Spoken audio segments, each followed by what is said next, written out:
Nathaniel Harper was born in a narrow alley of a small town, where the smell of smoke, coal, and stale bread mingled in the air. His family lived in a cramped room above a dilapidated shop. Poverty had been a constant companion in the Harper household. His father had been a laborer who fell ill and died when Nathaniel was just a toddler, leaving his mother to care for him and his younger sister, Mary. Their days were filled with struggle, the evenings with the sound of hunger gnawing quietly at their stomachs, and the nights with the cold winds sneaking through broken window panes. From a very young age, Nathaniel became fascinated by the bakery down the street, run by an elderly baker named Samuel Whitford. Whitford was no ordinary baker.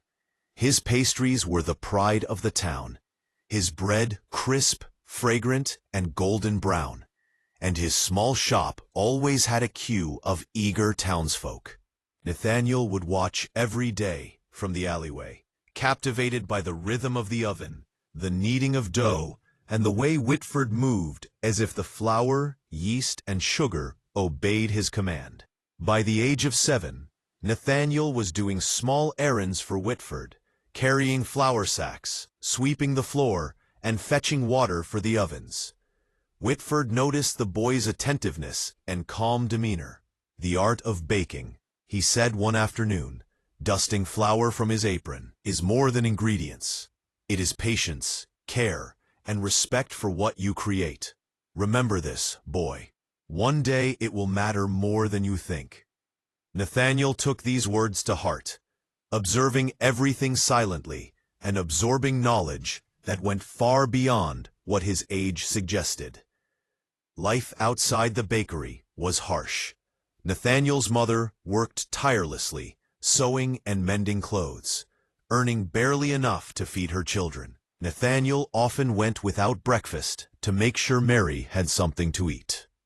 The boy learned early how to survive, how to move quietly, and how to watch the world with sharp eyes.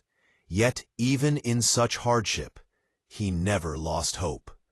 The bakery had become his secret refuge, a place where dreams could rise like bread in a warm oven. By 12, Nathaniel began helping Whitford with the kneading and measuring, working beside older apprentices. His hands became rough with flour, his arms ached from constant motion, yet he persevered. Mistakes were plentiful at first. Dough was too dry, bread collapsed, pastries burned. But each failure became a lesson. Whitford never scolded without explanation.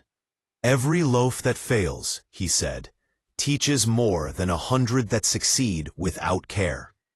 Nathaniel learned not only the craft of baking, but the discipline and precision that would carry him through life.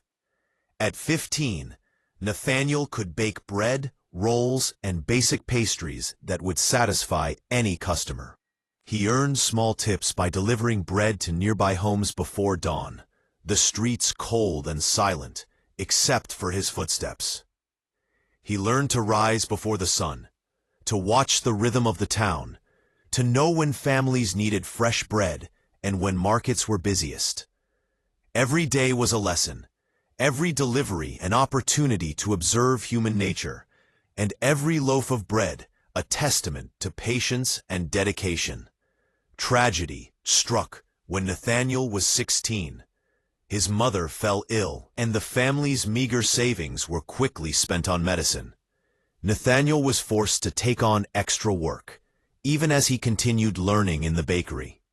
He woke before sunrise, delivered bread, fetched water, and cleaned the shop. Nights were spent sitting beside his mother's bed, praying for her recovery, while planning how to keep the family afloat. He realized then that success was not about wealth alone, but about resilience, responsibility, and unwavering dedication. By 18, Nathaniel had become Whitford's most trusted assistant. The elderly baker, growing frail, began to teach Nathaniel the secrets of special pastries. layered tarts, spiced breads, sweetmeats, and delicate dough that required precise timing and heat. Nathaniel mastered these techniques slowly, often practicing late into the night.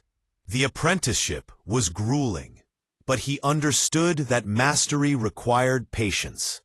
He memorized recipes, learned to judge yeast, and even experimented quietly, adding his own touches to Whitford's instructions. Whitford's health worsened, and he began speaking more often of the future. "I see in you," he said one winter evening, "the hands and mind of a master. One day, you must have your own oven, your own shop, and you must never compromise on care." "Promise me that, Nathaniel." Nathaniel nodded, knowing he could not fail his mentor. "I promise," he whispered. When Whitford passed quietly in the spring, Nathaniel inherited nothing but knowledge, experience, and a burning desire to create. He rented a small worn bakery on the edge of town. The walls were cracked, the ovens weak, and the shelves bare. Many townsfolk doubted a boy of his age could succeed. Nathaniel, however, was careful and deliberate. He baked small batches, checking in with, delivered carefully, and ensured every loaf, tart, and pastry was perfect. The early months were brutal. He struggled with flour that spoiled quickly, ovens that failed, and a few impatient clients. Yet he remembered Whitford's words: patience and care would always matter more than haste or shortcuts. Slowly, Nathaniel's reputation began to grow. Customers noticed the consistency and quality of his goods. Word spread of the boy who baked with skill, honesty, and care. Orders increased, and he began to hire assistants, teaching them as Whitford had taught him. Each apprentice was trained not only in baking, but in patience, discipline, and respect for customers. Nathaniel avoided cutting corners, knowing that his reputation was his greatest asset. Years passed, and the small bakery grew. Nathaniel experimented with new recipes, catering to both the common townsfolk and wealthier clients who appreciated delicate pastries and fine bread.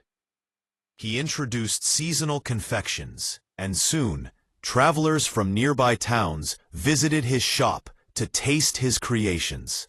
His careful planning and dedication protected him from competition and misfortune. Fires, storms, and economic fluctuations threatened the town, but Nathaniel's prudence ensured the bakery endured. By the age of 35, Nathaniel's bakery had become a small empire. He expanded to neighboring towns, establishing multiple shops. He trained dozens of apprentices who carried his philosophy of patience, honesty, and meticulous craft to new locations. He remembered every hardship from his youth, every hungry night, and every moment spent learning in Whitford's shadow. These memories guided his decisions, reminding him never to take the easy path at the cost of quality. Even as his wealth grew, Nathaniel lived modestly. He walked the streets each morning before opening the shops, observing the town, greeting customers personally, and mentoring apprentices. He invested profits back into better ovens, higher quality ingredients, and more training for his staff. He believed that true success was measured not by money alone, but by the trust he earned and the lives he improved through his work. By the age of 50, Nathaniel Harper was a respected figure across the region. He had risen from a hungry, penniless boy to the owner of a network of successful bakeries. His story was told in homes and markets, a living lesson in perseverance, integrity, and passion. Even as his hair grayed and his hands grew stiff, he continued to teach, bake, and innovate, never resting on past successes. Nathaniel's legacy extended beyond his bakeries. Every apprentice he trained carried his values: honesty, patience, and respect for craft and community. Families remembered the boy who had once delivered bread before sunrise, who had endured hunger and hardship, and who had transformed it all into lasting success. The town itself flourished, fed by his bread, inspired by his life, and shaped by his example. Even in his final years, Nathaniel never considered his story finished. Life, he understood, was a series of lessons, challenges, and opportunities. There would always be more dough to knead, more ovens to tend, more apprentices to guide.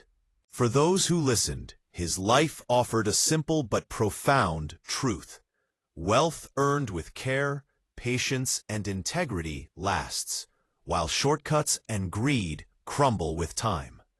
True success comes to those who endure, who respect their craft, and who keep moving forward no matter the obstacles. If you want Larsson-inspired motivational stories like this, don't forget to subscribe to my channel.